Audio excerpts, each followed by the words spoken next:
Okay, good. So I mentioned here this morning, we're going to take a break from Hebrews just for this week. I'm hoping to periodically do, especially if we maintain the afternoon services, because it makes it a little easier to do it then, is occasionally this year, and then more specifically even next year, throw out some passages for a 2020 vision. Obviously, we're getting up to 2020, and just a great eye-focus year, I guess you'd say it that way. 2020, no other generation will be able to have a 2020 year. And so it seems like that's just a great time for us to be reminded of what we are doing, what we should be doing, how we are doing it, and how we should be doing it. And just kind of a focus on ministry. Initially, I was going to use this passage as a kind of an application to this morning's message, living out in glory, even in our trials. But then as I got into a little deeper and my thoughts kind of went somewhat to a different direction, this is actually kind of preparing us for 2020 and preparing us for a what do you call it? Perfect view, a perfect focus on what God has called us to do and called us to be. There are a lot of churches every Sunday that are opening up their doors for the first time. And sadly, even far more churches every Sunday closing their doors for the last time. And unfortunately, many of those churches that are closing their doors are even bigger than ours, quite a bit bigger than ours as far as attendance goes. And so size isn't the issue, whether a church survives or not. I think some very successful churches have been very small, and I think some very unsuccessful churches have been very large. And so size is not the issue, although it's easy to make it the issue. It's always easy to look up the ladder. Well, we're a church of this size. We can't do what a church of 100 can do. But then the church of 100 looks at the ladder and says, well, I can't do what a church of 200 can do. And the church of 200 says, if only we were 1,000. And it's always easy to look up the ladder that way and excuse where we are and what we should be doing because we're not up there. But ultimately, it doesn't matter where we are on the ladder. We have a job, we have a role to do, we have a task to be accomplished, and God has given us what we need to do that, and we just need to do it. But a couple of points just kind of to start us off, and I don't have that on our screen here. You have an eye chart though. The 2020 vision, every community is different. It's kind of just leading us up to this passage here. Every community is different. Tulane is unlike probably every other community in the world. We have Tulane.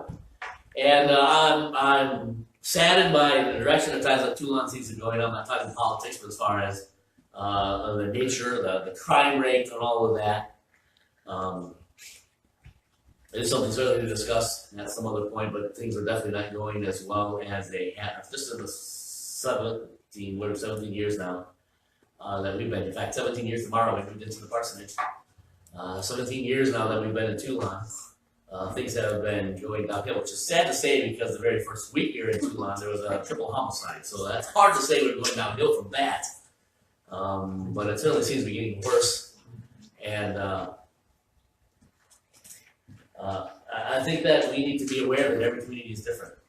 God has not called us to serve Tulane like He's called the church in Peoria to serve their communities. He has not called us to serve and minister in Tulane, even like the churches in Wyoming are called to minister in Wyoming. And there's a specific build, I guess you could say, to our town, but there's also a specific need to our town. And I believe that the church has got to be able to respond to that.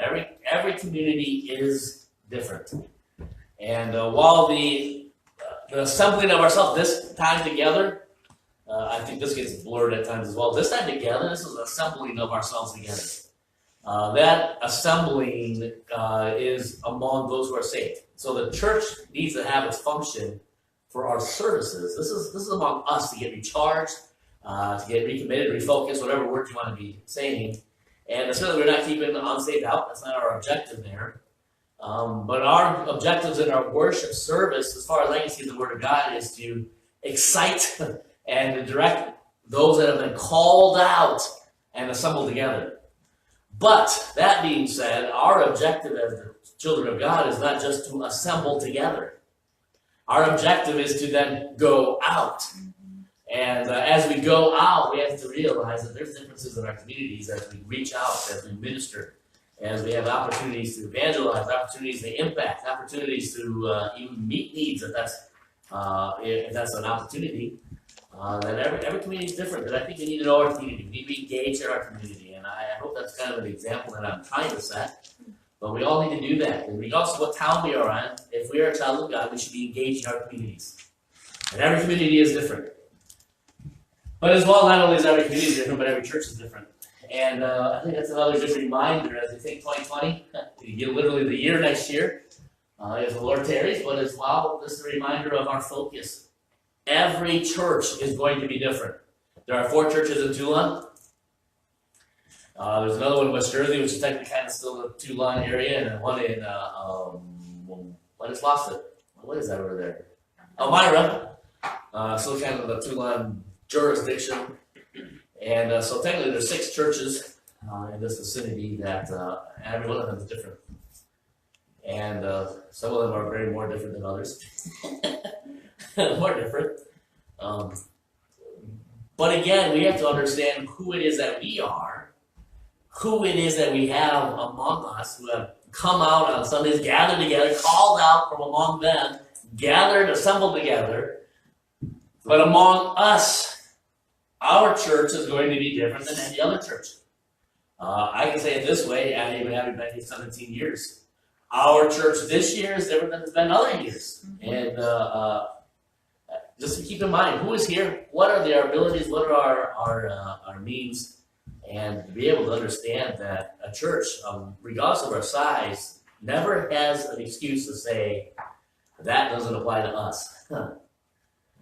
Our communities and our churches, although they may be different from each other, we always have a responsibility for what God has called us to do. And to put that into practice, that's a great 2020 mission, a great 2020 vision. Kind of going along the gun themes, say it that way.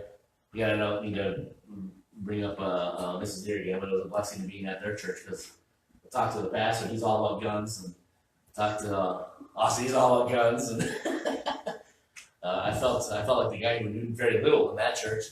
As far as the important topics like guns and hunting and shooting and all that.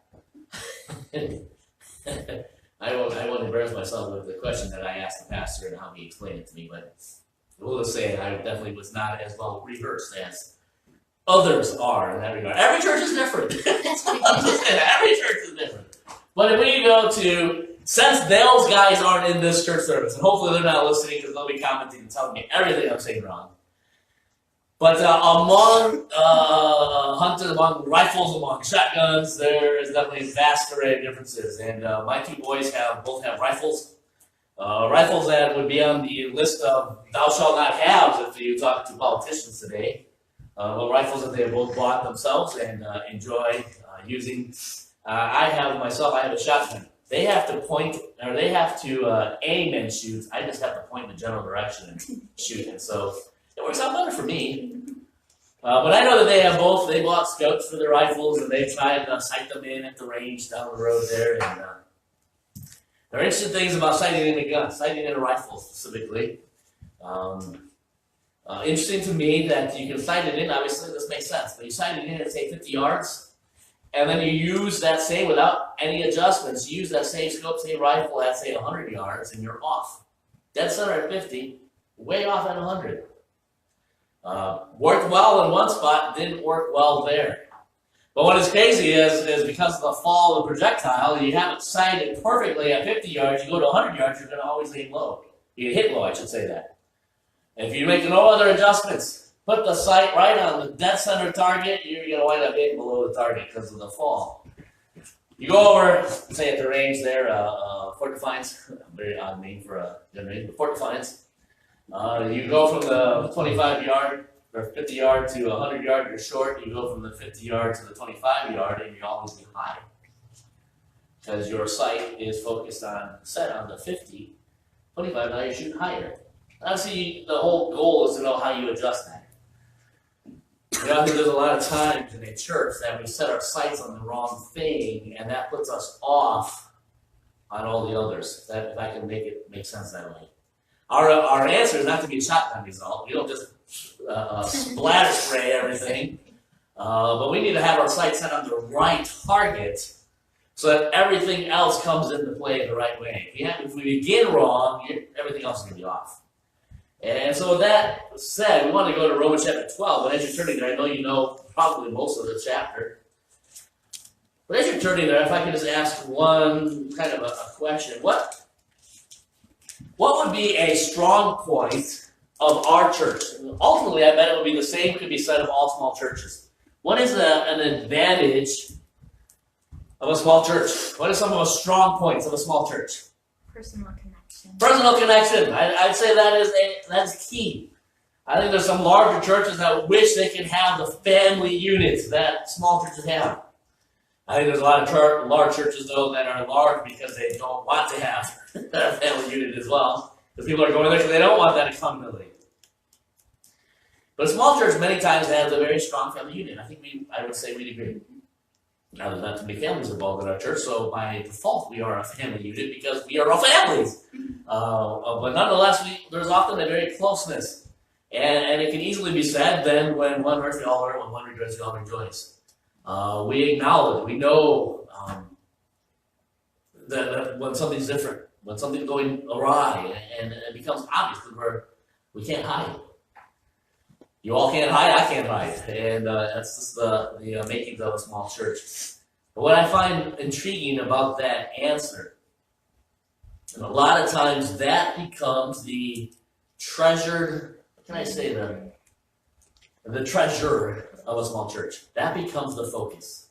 We get our sights set on, we've got to have a family unit, got to have a close-knit, what was the exact word you said? Personal connection. You've got to have a personal connection, and that becomes our target source. It's what we sight in our rifle, so to speak, at. But in so doing, everything else becomes off. And not saying that we shouldn't have that, because as we'll find even in John 17, Christ prays for our unity. That was something that was very important to him, and it ought to be very important to us. But we need to make sure, and as well, John 17 pointed this out as well, we need to make sure that our sights are on the right thing, so that all things come into play. Not just what we're focused on, if that makes sense. And I know that if Pastor there in Burlington were here, he'd be able to respond on that much better than I did. I don't remember. Is it Bowman? Is that one of your? Bowen, yes. That's what it was. So I was rehearsing. I'll give you my embarrassing story. I actually opened my mouth to the pastor. Going through the list, and I had gone through the list with Mary right before the service last Saturday, and made sure I knew how to pronounce all the names. And I was reading through it one more time right before the service, and that's one of Nikki's kids, and I said Bowman or Bowman? Bowman. Oh, I can't. I know I just read it with Mary, and I thought, I'm not gonna. And I hope I said it right when I was reading the obituary. But I had that immediate thought. I don't know what what did Mary say?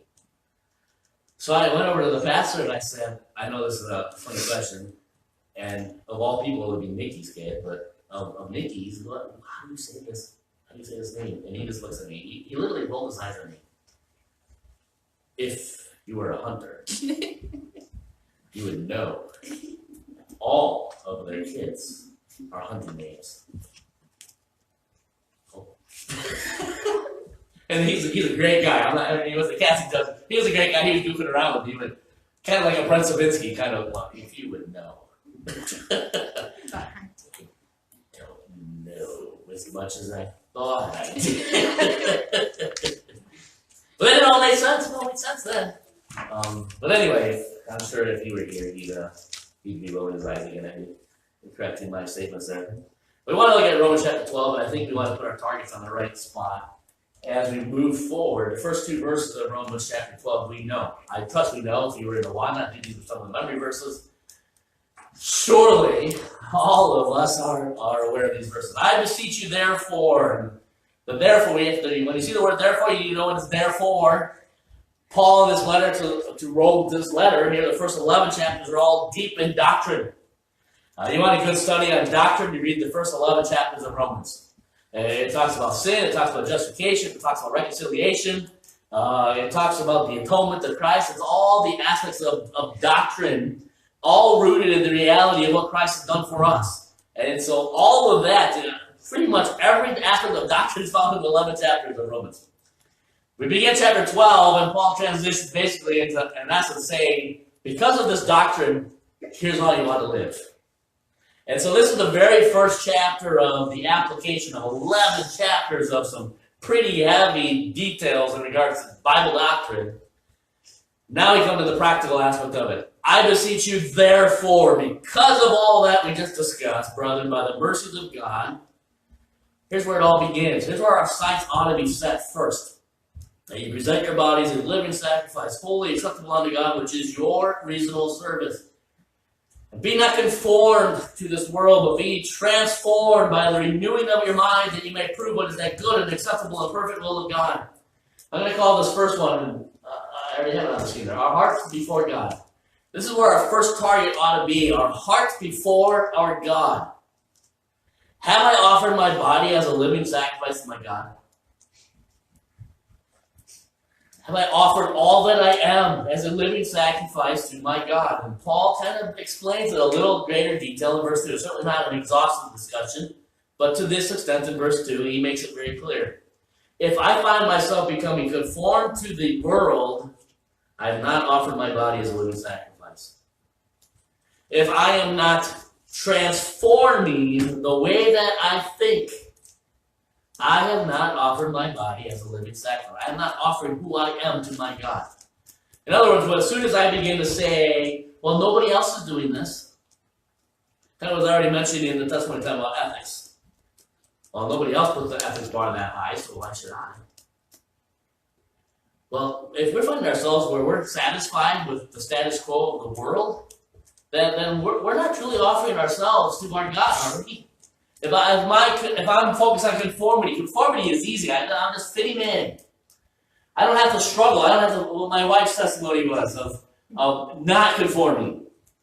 Realizing that God hasn't called us to the comfort of our lazy boy chair. God has called us at times to a life of confrontation, loving confrontation, but speaking the truth in love. And being the light, being truth. And that causes us to have to leave our house. That causes us to have to get out in our communities. It causes us to be a light, to be the salt that we are called to be. We don't use a lot, other than cooking, we don't use a lot of salt in our house. Completely contrary to how my grandpa lived. He carried salt all the time in his pocket. He never went anywhere without salt. And you could put salt on his food, and then he put more salt on his food. But we don't do a lot with salt.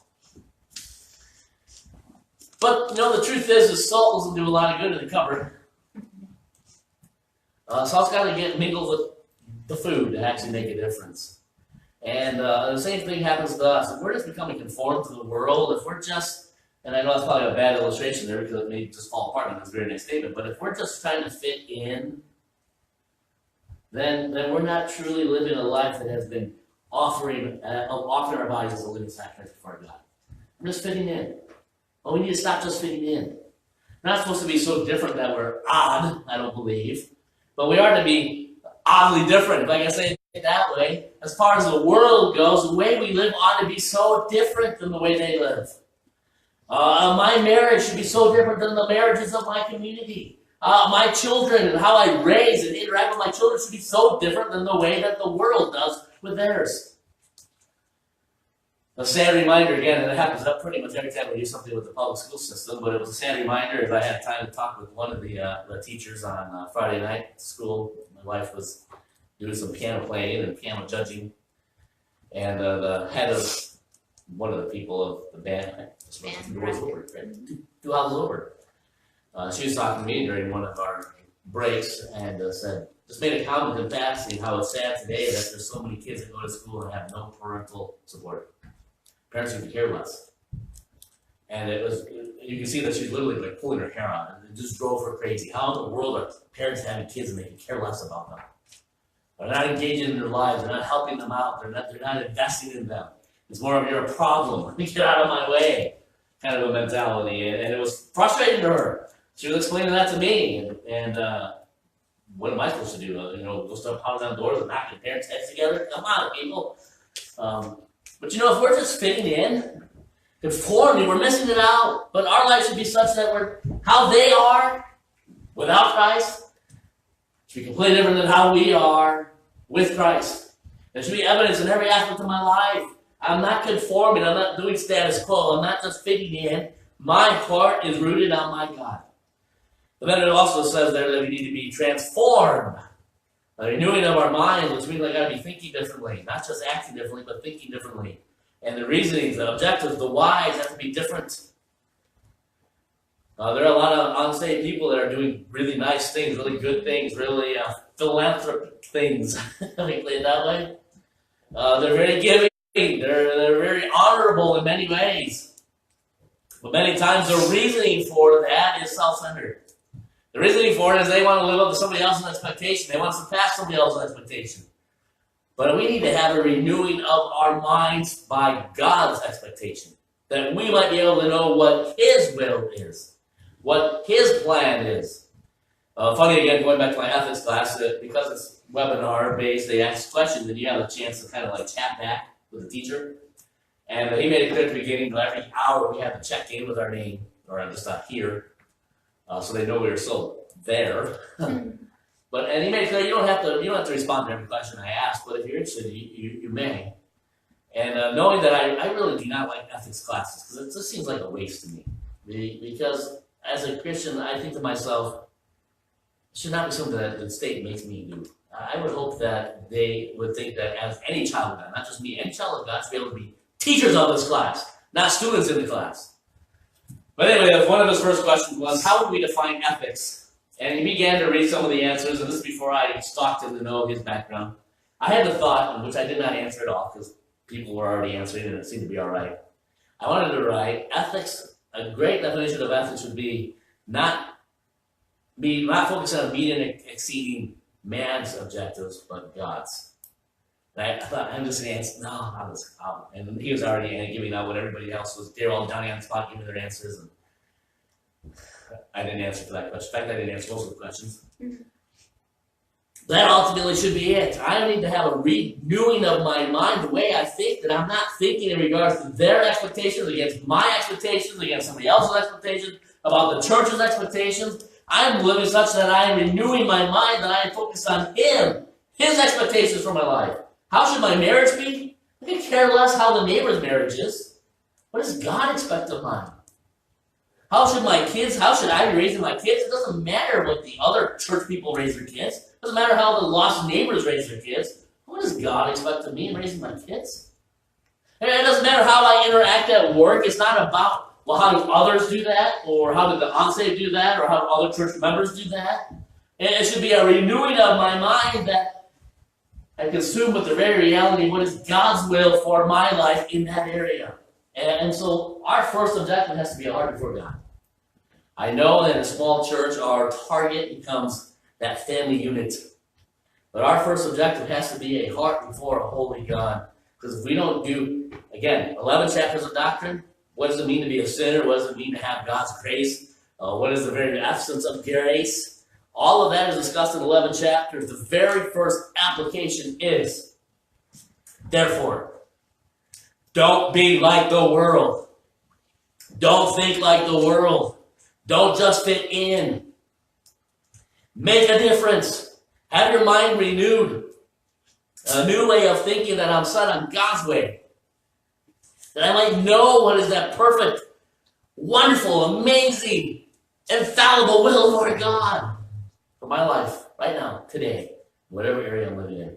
My heart must be right before my God. But if we could go one step further than that, and having figured out the first few verses, we move on to the third verse. If I say through the grace given unto me to every man that is among you, not to think of himself more highly than he ought to think.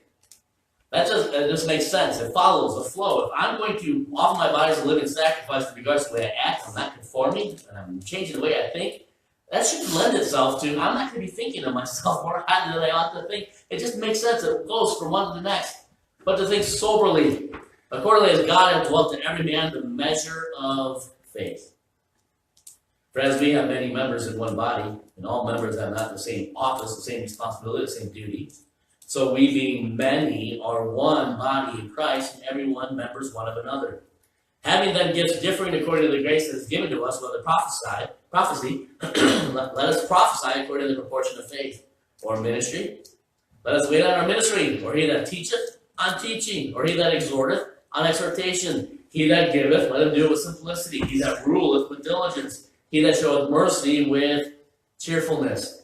I'm going to call the second point, not only do we need to begin, we set our sights first on a heart before our God, but then we continue on with a ministry before men.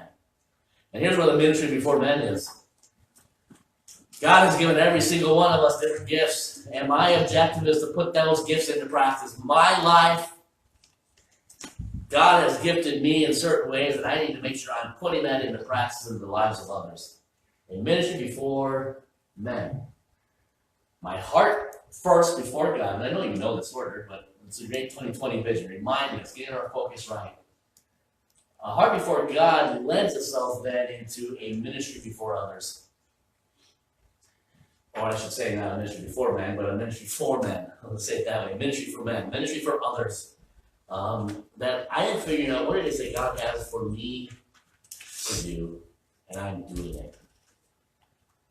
Again, as going back to my wife's testimony, God didn't call, I forget what you said now, God didn't call us to sit, God didn't call us to be in our homes, whatever you said. Our comfort zone. God didn't call us to be in our comfort zone. That's not what he ever intended on us to be. If our Christianity is about a comfort zone, we've got the wrong version of Christianity. That's not what this is. But Paul's saying in verses 3 through 8, he's saying, get out of your comfort zones. I have given you the means to serve. Now go use that means to go serve. And if I've given you this aspect of service, and you can fill in the blank with any one of those in that list, you can go to 1 Corinthians 12, 13, and 14, and Ephesians chapter 4 to see other lists like this. Whatever your gift is, in essence, to paraphrase these verses, is do it to the best of the ability that God has given to you. Go live it. Go do it. Go serve.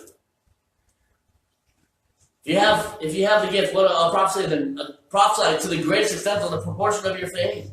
If you are on serving, on ministry, the same word there as it is for deacon, diakonos. Our ministry, let us wait on, let us focus on. That's an idea of every morning. God has given me the ability to serve, and that's my gift.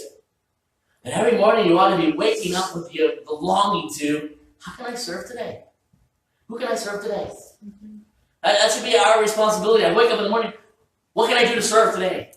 And I'm still going to have objectives. I still have to go to work. I still have to do those responsibilities. But as I'm doing that, I'm a child of God, that God has gifted me to do this. How can I serve? Now, I believe that specifically we begin our service within the body of Christ. I think that's clear in other passages. I think it's 1 Corinthians 12 that focuses on that. I think we begin our service among ourselves. But I think it goes beyond that as well. It goes beyond just the body of Christ, and not just Faith Baptist Church, but the body of Christ at large and beyond. What is our ministry before men? How are we putting into practice what God has given me, what God has given you in the ministry to others? And how are we living it? You know, a functioning church, a successful church is not, again, about the number of people in it, but it's about people who are truly committing their hearts and lives to Christ. Not conforming to the world, not just fitting in, not just doing what everybody else is doing, but doing it God's way, doing His will for my life. And that makes a whole transition in my mind because it's different than anybody else is thinking. But I need to do that, then that lands of stuff. I need to go then to figure out, God is, as a child of God, every one of us has spiritual gifts. We need to do it. We need to live it. We need to put it into practice to the best of the ability that God has given to us. Not to the expectations of others, but to the best of the ability that God has given to me. May we do our serving to that extent. Do it with excellence. To the best of our ability. To be, what's the verse I often use? To do it heartily, not of breath. We may do all things heartily as unto the Lord and not unto men. I mentioned before men. But then we come into verse 9, and ultimately I'll sum up the rest of the chapter here, verses 9 through verse 21, and I'll read it in a second. But ultimately now we come to that family unit. call it our unity among ourselves. And so our heart for God, our mission for men, our unity among ourselves. I don't have the room there because of my nice eye chart to have verses 9 through 21 or whatever the last verse is, 21. But it is for the rest of the chapter, our unity among ourselves. And the problem with the small churches here is that we start at that. And what you'll find as I read these verses is what we have defined as our defining characteristics as a small church, and all small churches do that. We're missing it. We're not quite measuring up to what is said in these verses, and I'll tell you why when that's the case. If we're not measuring up to verses 9 to 21, here's the reason why. Because we didn't start at verse 1. Offer my body as a living sacrifice before God. I need to stop just doing as others do. My marriage, my job, my child raising, my dealing with the neighbors, my interacting with the library, whatever it is, it ought to be so far different than the world. It should be, exactly like I mentioned in the morning service, like Paul and Silas. Hey, why is it that you guys are this way? And the conclusion, Paul didn't have to say, here's why we're different. Remember what the Philippian jailer's question was? Why must I need to be saved? He could tell by the way they acted. There was something that he needed, a saving that was needed. He could tell by the way they acted the destination that he was headed for was wrong and destructive. What do I need to have my path's feet in that direction? That's how we ought to live in all aspects of our life. That's verses 1 and 2. I think that's the rest of our lifetime we focus on that, because I think every day we have to wake up, again, offering our bodies as a living sacrifice today. I'm not going to be doing today for me. I need to be doing today for my God. That's a day-by-day, moment-by-moment reality. But having that as our focus, so we're aiming for, it lends itself then, because that's my aim, now I am serving. And now I'm going to realize that my God has blessed me with needs that beyond my needs. My God has blessed me with gifts beyond my abilities, that I'm able now to do things that I couldn't do before when I was unsaved. Now I can do them. And I need to be doing it. I need to be doing it to the best of my ability, with excellence, not in my comfort zone. Realizing God has called me out of that comfort zone to serve, to do, to be. And when I am able to accomplish that, when I'm truly investing in the lives of others, we will discover that that which we took great comfort in, our nice family units, is so much stronger than we ever imagined before. We're a family unit, not because we're small in number. We're a family unit because we are all offering our bodies living sacrifices in the aspect and application of service. Here's what happens. Verse 9. We have genuine love. Let love be without, you can say the word hypocrisy. It makes more sense than the simulation we have in the King James. Let love be without hypocrisy. Abhor, here's how that works out. Abhor that which is evil. Cleave to that which is good. Hypocritical love is such that, well, we're kind of loose on that which is bad and not really strong on that which is good. Well, yet we claim to be a family unit. We claim to be having a great relationship and bond between. We won't point out any sin, and we'll hesitate to do that. And we really won't even rejoice when the good things happen. But we're missing it. Let love be without hypocrisy. Verse 10, be kindly affectionate one to another with brotherly love, in honor preferring one another. You ever had somebody in honor prefer you over themselves? That doesn't happen very often, but doesn't it leave quite a mark when it does? Wow. Someone went well beyond, someone sacrificed, somebody went well beyond. I'm not talking dollars and cents here, or even hours and minutes. Somebody actually went above and beyond and sacrificed themselves for me. That's a humbling. That's awe-inspiring. That's not just having a great time of fellowship in the basement having food. That's like, wow. Someone actually went beyond the norm. Really invested kindly affection to me with a brotherly love that preferred me over themselves. And this is not about me being pride saying, well, they should. That was taken care of in verse 3. Don't think of yourself so highly than you ought to think. But the very reality is this is a kind of love that goes beyond the normal kind of love. Verse 11. It impacts the way that we do our business. Not slothful in business, fervent in spirit, serving the Lord. Somebody have some different version besides King James. What does it say instead of business? Zeal. Zeal, yes, that's what it was. Business makes it sound like very, like for me, these are insurance agency, and Joe, Cherry Tree Kitchen, whatever it might be, and it seems like not slow. We're not going to be lazy in the way we work, but it literally has an idea of not being lazy in our zeal. That doesn't apply to the way we work. That applies to how we do all things. Not lazy in the way we are in our zeal for our God, fervent in spirit, serving the Lord. That's what a true family spirit is all about. Rejoicing in hope, patient in tribulation, continuing instant in prayer. It impacts how I handle my life. Rejoicing in hope, patient in tribulation, continuing instant in prayer.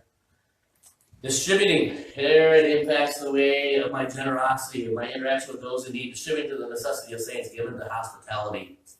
Again, this isn't just about dollars and cents and minutes and hours, but it has about me investing my time. Why? Because I've already sacrificed my body as a living sacrifice to my God, verses 1 and 2. And that's my initial sight, which lends itself to the secondary sight of, I'm not going to serve. Whatever capacity God has given me to serve, I'm going to serve. And then that lends itself to how this unity works out then. Distributing the necessity of saints, given to hospitality. Verse 14, bless them that persecute you. Why can't this verse just stop there? Because then we can just measure it all out based on other people's responses. But then it says, bless and curse not. Bless those that persecute you. Now, honestly, what's the easy thing to do when someone's making your life miserable? What do we do? Let me tell you about what they're doing to make my life miserable. Oh, have I got a list. I'll tell you about my boss, I'll tell you about my coworkers, I'll tell you about my children, I'll tell you about the neighbor, I'll tell you about the neighbor's dog, I'll tell you about and it just go on and on. Yeah, that's how we normally do it, right? Bless them which persecute you. Bless. And don't you dare curse. And that's not about the old swear word. That's about how are we gossiping, how are we complaining, how are we griping, how are we in bitterness. Don't do that. So that's what is being said in verse 14. This goes, again, verse 14 goes well beyond what the normal, and again, I'm not pointing fingers here in our church. I think we do well. But I want us to refocus, make sure that our doing well is not just falling to a lower scale than what God has called us to. Our focus is on our heart before God, often my body's not conforming, transforming the way I even think, and it's lending itself to now I feel the desire, I have the need, I have a great urgency to put into practice of service to others with this that God has given me, calling me out of my comfort zone, doing what I didn't think I could ever do before. But I'm doing it. Why? Because I've died to myself already. This isn't about hashtag me time. It's not about lock me in the bedroom because I can't handle the kids any longer. This is about I'm offering my body as a living sacrifice to God. And what that means is I am now in service to others. Period. That's crazy thinking, as human speaking goes. That's crazy thinking. We won't do that anymore. But that's how it ought to be. And when we have figured out those first 2 points, then how we interact with each other takes a whole different level because we've already worked out all the wrinkles in the first 2 steps. And we can easily say, as every small church can say, hey, we've got a good family unit. Well, so does the police department, so does the fire department, so does the knitting club, so does the Jubilee Choir, so does the FFA or whatever it is, so does everybody else that is a small group. What is different about ours? The body of Christ, the local assembling of the body of Christ. Ours ought to be different. Here's how it ought to be different. It continues on, not only in my generosity, but in my response. Bless them that persecute you. Bless and curse not. Verse 14 is not an easy one to do. If I've already set my sights on the first 2 targets, I have got this one figured out. Rejoice with them that do rejoice, and weep with them that do weep. Be of the same mind one towards another. Mind not high things, but condescend to men of low estate. Be not wise in your own conceit. That kind of goes back to verse 3, not thinking more highly than we ought to think. But that puts it right into the practice. Verse 17. Recompense to no man evil for evil. Provide things honest in the sight of all men. Know how easy it is when someone mistreats you? How easy it is to mistreat them? And honestly, that's probably what they expect. That's honestly what they expect. But are we living out such a life that we are paying back goodness for evil? That's what happens when I offer my body as a living sacrifice and put into practice the gifts that God has given to me, so that my mindset is on service, not on me, but on service. Not thinking more highly of who I am, but thinking of the opportunities that God has given me to serve others. And in so doing, when someone is honoring evil towards me, I'm not paying them back the same way.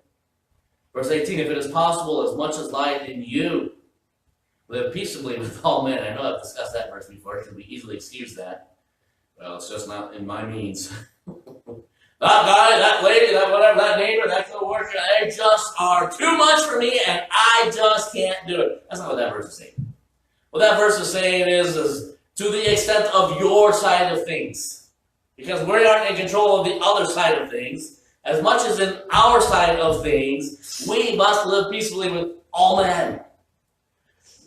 That's not going to happen because we are only in control of one side of the thing, not the other party in conversation. But I need to be, and as far as my responsibility, living with peace with all men. That's not about compromise. That's not about overlooking sin. That's about the very reality of pursuing peace on my end and making sure that I'm living out such a life. Dearly beloved, avenge not yourselves. How difficult that is to do. Our court systems are based on avenging of ourselves. But rather give place unto wrath, for it is written, vengeance is mine, I will repay, saith the Lord. Do we give God place in our life for that vengeance? Do we trust Him enough that it's not me thinking more highly of my way I am, verse 3, that when someone has done me wrong, I'm not for the payback. And again, I'm in the insurance industry that is based on someone's done me wrong, now pay. But ultimately, a child of God should not be that way. It shouldn't happen that way. And I have to say, honestly, in our situation, we had somebody that was texting and driving and destroyed our van, and we had them pay for our van. All $37.15 of it, they paid for the van. But they paid it. It was all taken care of insurance. We had somebody else hit us. Wasn't paying attention. There was a fire downtown Galesburg. I think we'd gone to visit Bob, and we were coming back, and there was one of the downtown buildings on fire. We went back, or had been on fire. I think it was out at that time. And we were driving back past it on the way back, and the stop sign, we stopped at the stop sign. Well, the lady, my grandpa's word, knucklehead behind us, was more interested in the fire building than he was in the stop sign, and just whack right in the back of us, and scared the daylights out of us, because it hit us pretty hard. And he got out, and he was all shaken up, and he's pulling out his wallet, and I'm like, you're all right? I'm all right. We're all right. We're good. And it helped that there wasn't a huge lot of damage and so on and so forth. But, a child of God ought to be such that it's not always my rights. It's not always about, well, you deserve to pay me. It shouldn't be that, hey, you did this to me, therefore you ought to pay. Hey, we ought to be able to have God and trust God enough to say, you know what? This is the way that you called me. This is the journey. This is the path to glory that you put me through. I'm going to trust you to work out all those details. I'm going to trust you in that. And honestly, if the church can live that out, if the church itself can live that out, not just talking Faith Baptist Church, the body of Christ as a whole can live that out, I think our court system would fall apart. And I mean that honestly. Certainly there's not just Christians going to court, because there's certainly a ton of those who are not Christians that are going to court, but if the church could figure out how to live this out, there would be such a demise in our court systems that the whole court system would fall apart. Therefore, if thine enemy hunger, Here's how we define family units, is it not, when we talk about our strengths as a small church? It's about us. And that's not bad. That's not bad. We already have unity. And it should be. We ought to focus on the house of God first, and that's biblical. But it becomes about us and those that are in the group. And then when somebody gets honored, he doesn't want to be in the group, and they leave, well, now we have a new definition of who us are, but we're still a pretty strong unit. Kind of glad they left, because they were destroying that whole strong unit. And so here we are now, a redefined unit. But what does this verse say? If thy enemy hungry, what are we supposed to do? Feed him. Feed him. Is thirsty, what are we supposed to do? Give him a drink. For in so doing thou shalt heap. So this should be the meme right here, why we do things. We shall heap coals of fire upon his head. No, that shouldn't be our drive. But what it does mean in essence is this. We can cause more impact in their life by doing that which only we could do as a child of God, as opposed to doing what is easy to conform to in the world. We can have a greater impact by doing what is right than we can do by doing what is the norm. Say it that way. Be not overcome of evil, but overcome evil with good. I'm thankful. I know that I would love to be full-time. I'd love to be able to just be a pastor. I love the time as assistant pastor when Monday through Friday I went to the church office and we worked and we went to hospital, we went to visits, and I loved that, cherished it. Couldn't believe I actually got paid for that. It was just something that I loved to do. And I wish I could do that here. In that regard, I wish we had a bigger church. But I'm thankful for a small church because we are. We're a great family unit. I like that. I appreciate that. Something that we definitely did not have when I was an assistant pastor. There was a lot of going on all over the place. And that part got kind of annoying, a little old at times. But the money was great. Being able to serve full time was wonderful. But I need to set our focus right. The 2020 vision is my heart right before my God, first and foremost. Our target ought not to be just set there where it's, hey, we have a great family unit. Our target should be, hey, I'm not following the conformity of this world. Not just trying to fit in. I'm trying to exceed. I'm trying to exceed to God's will in my life. To look to what He has for me. Not what I have for me, not what they have for me, not what the church has for me, but what God's perfect, acceptable is for my life. And in so doing, I know that means step number one is this. I've got to serve. I've got to get out of the comfort zone. I've got to go and get busy. I've got to get my hands dirty, so to speak. I've got to get to the end of the days and be exhausted, not because I sat on the couch and watched Netflix all day. I got to be exhausted because I was serving and engaged in lives and having an impact in homes and families and community. When I accomplish that, we will take the unity among ourselves to a much, much, much higher level than we did without the first two steps. You do one, number two comes easy, or it's the next step. You do two, number three comes easy because it's the next step. We just set our eyes on number three. We've neglected. We're off on the first two. And then that makes us off on number two. 2020 vision, I hope to have a few messages scattered here and there. And if we ever finish the Gospels, which could be, 2023 by the time we get to that. If we do finish before next year, I probably have the next morning service series being on 2020 vision. We kind of want to begin laying the groundwork this year. Have something to focus on for our 2020 year. And remind ourselves what God has called us to be. Let's go to the word of prayer. Lord, we thank you again for all that you've done for us and through us. I thank you for the opportunity that we do have to serve. I pray that our lives would be such, just collectively, but every one of us individually, that it would be beyond the expectations of the norm, not just conforming to what everybody else is doing, but every aspect of our life, of our homes, of our families, of our marriages, of our jobs, of our interacting with our kids, of our interacting with the neighbors, that it would be such that it far exceeds the norm. That is living up to your will for my life, not mine and not theirs, but yours. That I might know what is that perfect and acceptable, amazing will that you have for me. That I will put into practice and not the reality of me time, of who I am and how great I am, but not thinking of myself more highly than I ought to think, but desiring to serve with my greatest ability of service.